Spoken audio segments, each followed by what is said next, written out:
हाय सांगमाने जय जगन्नाथ। मु माउसी ପାଇଁ ଖାଇବା ଧରିକି ଆସିଲି। ମାଉସୀ କ'ଣ କରିଛି ଦେଖ ନା, ଯେତେ ଟାଣିଲା ବେଳକୁ ଆସୁନି। ହେ ଏଇଠି ବସି ବରା ଖାଉଛି ବସିକି ଏଇଠି। ସେ ଯେଉଁ ଘର ବାଲା ଆସିଛନ୍ତି ସିଏ ଘର ନେବେ, ତ ମୁଁ ଆଉ କ'ଣ କରିପାରିବି? ଏଇଟା ତ RSP କ୍ୱାର୍ଟର ନା। ମୁଁ ଆଉ ଥୋଡ଼ି ନା, ମୁଁ ଏଠି ଆଉ କିଛି ଉପାୟ, ସେମାନେ କହିଲେ କି ଯେ ଆମେ ଯେ ପର୍ଯ୍ୟନ୍ତ ନ ବନେଇଛୁ ସେ ପର୍ଯ୍ୟନ୍ତ ସେ ଥାଉ, ଯେତେବେଳେ ବନା ଆରମ୍ଭ କରିମୁ ସେ ପର୍ଯ୍ୟନ୍ତ ତମେ ତମର ବ୍ୟବସ୍ଥା କେଉଁଠି କରିବ। ମୁଁ ତ ବ୍ୟବସ୍ଥା କରିଛି ମାଉସୀର ନେଇକି ବୃଦ୍ଧାଶ୍ରମରେ ଛାଡ଼ିବା ପାଇଁ। ସେ ରାଗିକି ଏଇଠି ବଇଛି ଦେଖନ୍ତୁ, ଜମା ଯାଉନି। ମାଉସୀ ଆସେ,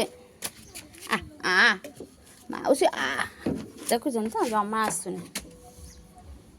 କ'ଣ କରିବି ମୁଁ ଆଉ, କୁହନ୍ତୁ? ରାଗିକି ପୁରା ମାନେ, ମୁଁ ତାକୁ ଡାକିକି ନିଏ।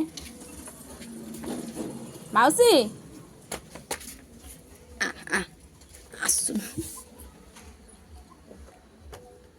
ଦେଖୁଛନ୍ତି ସାଙ୍ଗମାନେ, ମାଉସୀ କେମିତି ମୋ ଉପରେ ରାଗିକି ମୁହଁକୁ ଫୁଲେଇକି ବଇଛି ଏଇଠି।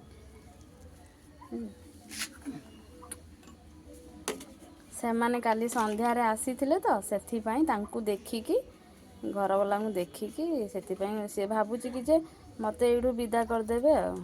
ସେଇ ଇଏରେ ଆମ ସାଙ୍ଗେ, ଆମ ଉପରେ ରାଗ ତ ନାହିଁ, ଅଭିମାନ କରୁଛି ଆଉ। ତାକୁ ବରା କିଏ ଦେଇଛନ୍ତି ବୋଧେ, ସେ ଖାଉଛି ବସିକି ବରା। ହଉ ସାଙ୍ଗମାନେ, ରଖୁଛି। ମାଉସୀର କଥା ମୁଁ ବୁଝେଁ ଟିକେ ଆଉ। ଜୟ ଜଗନ୍ନାଥ।